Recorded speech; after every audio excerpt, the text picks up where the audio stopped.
Halo, Assalamualaikum warahmatullahi wabarakatuh. Hari ini kita akan mempelajari tentang permutasi dan kombinasi.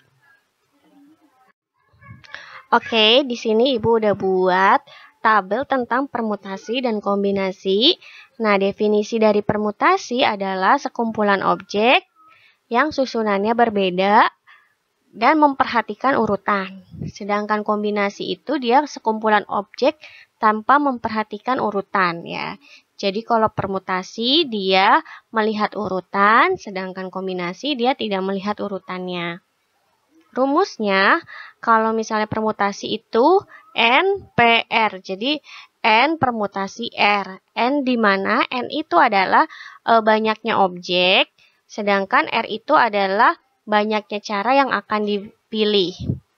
Nah, kalau misalnya rumusnya kombinasi itu NCR, di mana N-nya sama tadi banyaknya objek, jadi ada berapa banyak objek. R itu adalah berapa banyak caranya yang akan dipilih, nah itu R-nya. Sedangkan contohnya, kalau permutasi itu karena dia melihat urutan, nah berarti pemilihan ketua, sekretaris, dan bendahara. Nah, ketua, sekretaris, bendahara itu kan ada urutannya. Jadi pasti ketua itu urutannya atau tingkatannya lebih tinggi dari sekretaris, sedangkan sekretaris urutannya lebih tinggi dari bendahara.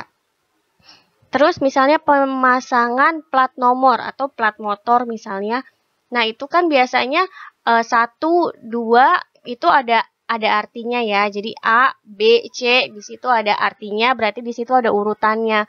Misalnya di mana A itu adalah Serang, B itu misalnya adalah Jakarta atau Tangerang Kota. Nah, gitu ada urutannya kan.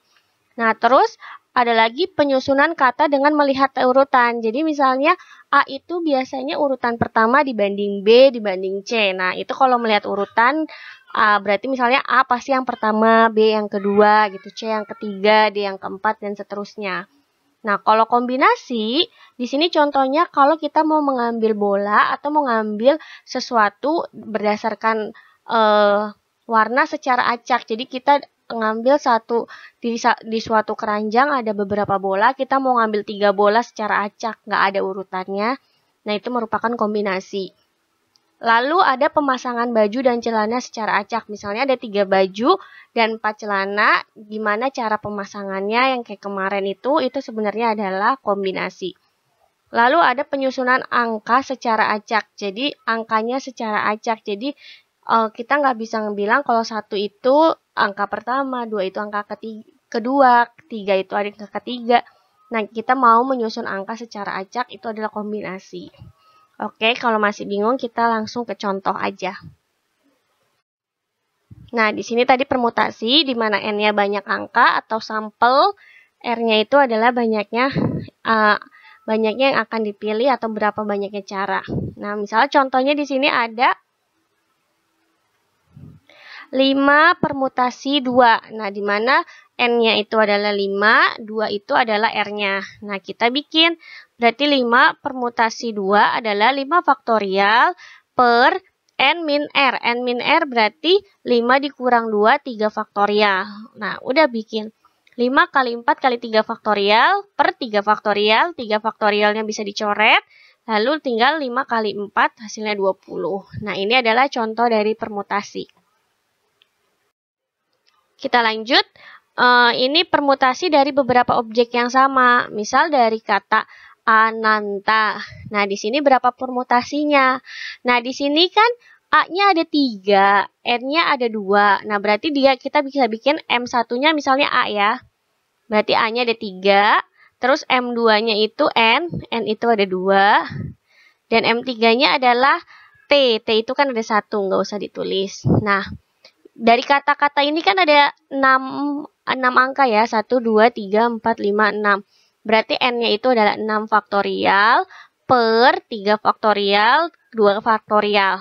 Nah, ini 6 kali 4 kali 6 kali 5 kali 4 kali 3 kan di sini harusnya, tapi 3-nya udah sama-sama dicoret nih sama 3 yang di bawah.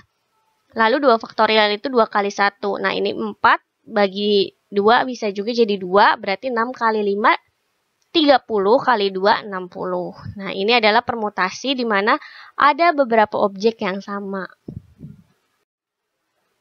Ada lagi permutasi yang namanya permutasi siklis, di mana biasanya soalnya itu tentang berlingkar atau membentuk lingkaran. Jadi kayak gini, misalnya ada 7 orang, ini contohnya ada 5 orang doang ya, tapi nggak apa-apa. Di sini ada 7 orang mengelilingi meja bundar. Misalnya di sini ada 7 orang mengelilingi meja bundar. Berapa cara mereka dapat duduk dengan urutan yang berbeda? Nah, karena udah urutan yang berbeda, anggapnya ini adalah permutasi siklis ya, karena dia ada omongan urutan. Nah, kalau permutasi siklis, kita pakai rumus n-1 faktorial. N-nya itu kan ada 7, berarti 7 kurang 1 faktorial. Maka jadi 6 faktorial. 6 faktorial itu adalah 720. Nah, kita lanjut ke kombinasi. Tadi kan kombinasi itu adalah suatu sekumpulan objek tanpa memperhatikan urutan. Nah, ini tadi rumusnya, di mana N-nya itu adalah sampel, banyaknya sampel, sedangkan R itu adalah banyaknya cara untuk dipilih gitu. Nah, langsung soal aja ya. Dari warna merah, jingga, kuning, hijau, biru, nila, dan ungu akan dibuat beberapa warna baru. Warna baru tersebut diperoleh dengan mencampurkan dua warna berlainan. Nah, di sini kita hitung angka yang warna ini ada berapa? 1, 2, 3, 4, 5, 6, 7. Nah, warnanya ada 7, akan dibuat warna barunya sebanyak 2. Berarti 7 kombinasi 2. Karena di sini nggak ada omongan dengan urutan, memilih warnanya itu dengan tidak ada urutan, maka dia menggunakan kombinasi. Berarti 7 kombinasi 2, di mana 7 faktorial. Nah, ini kan rumusnya N min R. 7 dikurang 2 kan 5 faktorial. Terus R-nya itu kan 2. Nah, maka dia 5 faktorial dikali 2 faktorial. Nah, ini 5 sama 5 bisa dicoret ya. 2 faktorial itu kan 2 kali 1. 6 bagi 2 lah. 6 bagi 2, 3. Maka jadi 7 kali 3 sama dengan 21. Berarti banyaknya warna baru yang dapat dibuat adalah dengan 21 warna. Ini bukan cara ya, tapi warna. Oke, untuk hari ini cukup sekian. Kita mempelajari tentang permutasi dan kombinasi, di mana permutasi tadi melihat urutan atau tingkatan, sedangkan kombinasi tidak melihat urutan. Sampai ketemu minggu depan dengan pembahasan yang lain. Kita jangan lupa untuk mengecek Google Classroom-nya ya. Assalamualaikum warahmatullahi wabarakatuh.